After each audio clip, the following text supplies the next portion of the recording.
Well, hi everybody. Welcome back to another episode of Old Folks Using AI.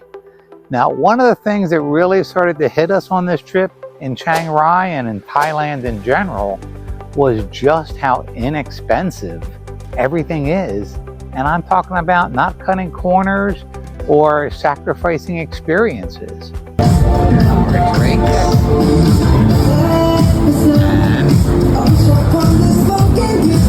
We're at the rooftop bar.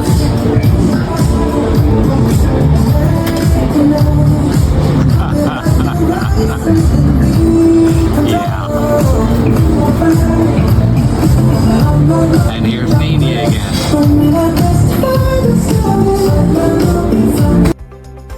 We checked into the Patta Hotel, and even though it isn't the Intercontinental Phuket, it immediately felt like a luxury stay. Modern, quiet, beautifully maintained. A kind of place that back home would cost 3 or 4 times as much. Here, well, it was just normal. After dropping off our bags, we headed for a walk around the neighborhood, something we like to do in a new area. No agenda, no attractions, just, seeing what everyday life looked like. Chiang Rai felt slower than the other cities we'd already visited. There was less traffic, fewer tourists, more locals, cafes tucked into side streets, vendors setting up for the evening, scooters rolling by quietly. Eventually, we walked over to the bus station because we did have an ulterior motive. We did want to get something practical done, and that was we wanted to buy our bus tickets to Chiang Mai. We walked up to the counter and were easily able to buy 2 seats on the green bus. Now check this out. The green bus is a specifically designed luxury bus made for the 3-hour ride with just super comfortable seats, complimentary snacks and water, air conditioning of course, and how much you ask? $9, $18 for the 2 of us. And the icing on the cake, it was a beautiful trip with amazing scenery, all for $9. At that point, we weren't even trying to travel cheaply. It just kept happening. That night, we headed to the local night market for dinner. So plastic tables, folding chairs, sizzling grills, a mix of locals and travelers grabbing food, I guess after work or play. We decided on hot pot, which showed up bubbling in the center of the table. Now there was a separate platter with different vegetables and noodles, all kinds of meat and seafood. We got settled in, we hit the night market, now we're getting some Thailand hot pot. So we're waiting for it to come, and all's good. There was one ingredient that neither of us recognized.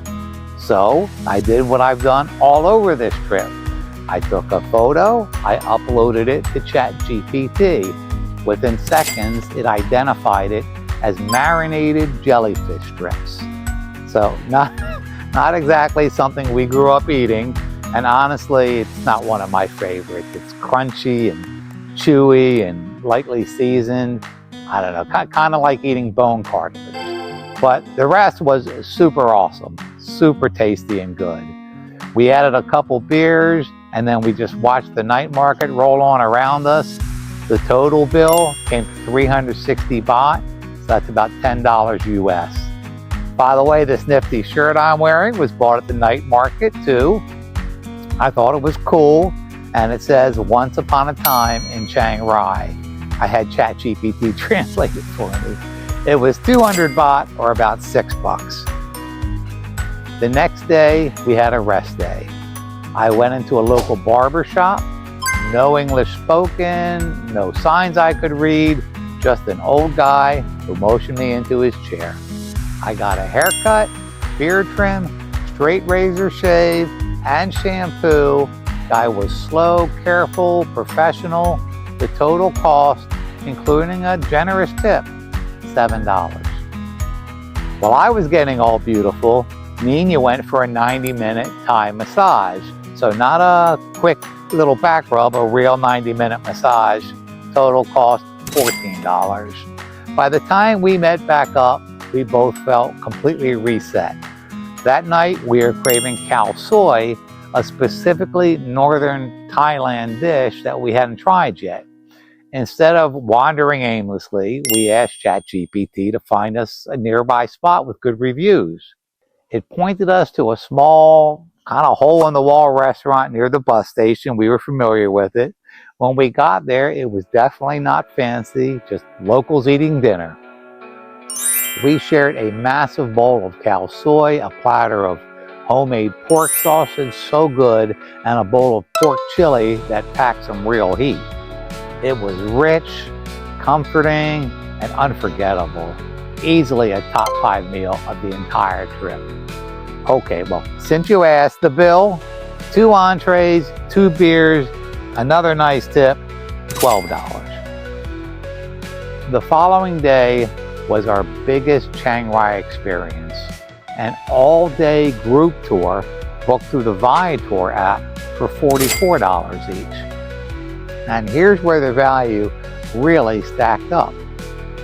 Instead of a packed van, the group ended up being just 4 people. It was me, Ninya, our guide, and a sharp, super well-traveled 72-year-old British man. We had an absolute blast. Our first stop was Wat Rong Khun, which is also known as the White Temple. This isn't a traditional temple. It's bright white, covered in thousands of mirrors, and almost surreal.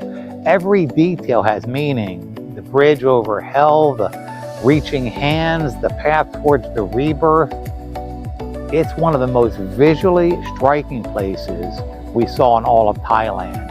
And it was just the first stop on a tour that cost less than a tank of gas back home. Next was Wat Rong Sui, which is also known as the Blue Temple.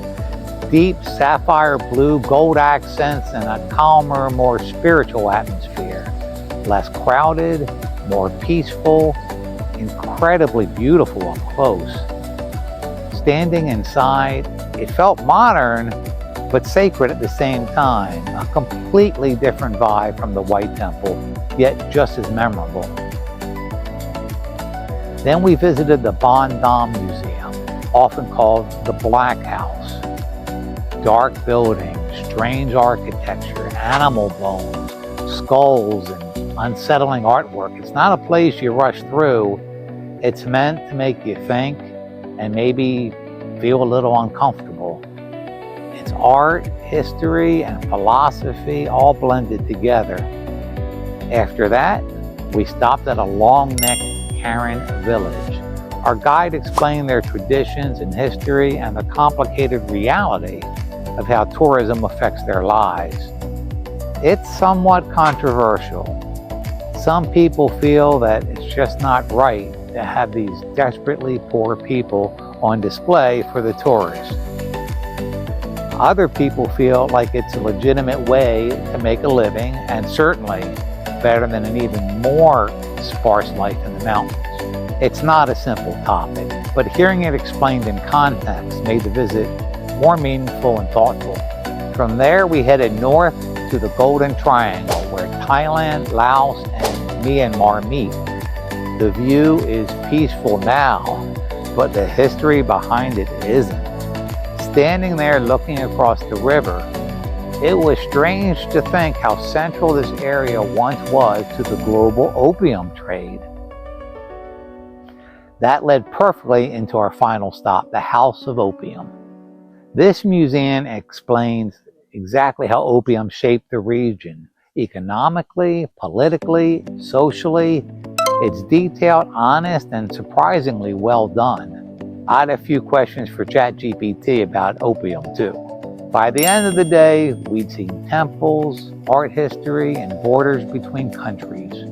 We heard stories we never would have understood without the context. And all of it, transportation, food, a great guide, and a full-day cultural tour, cost us way less than just going out to dinner one time back home. That's our Chiang Rai, Part 1. and it's where Thailand really started to redefine what value means for us. If you're enjoying our adventures with AI, please like this video and definitely subscribe to the channel. We appreciate you, and we'll see you next week.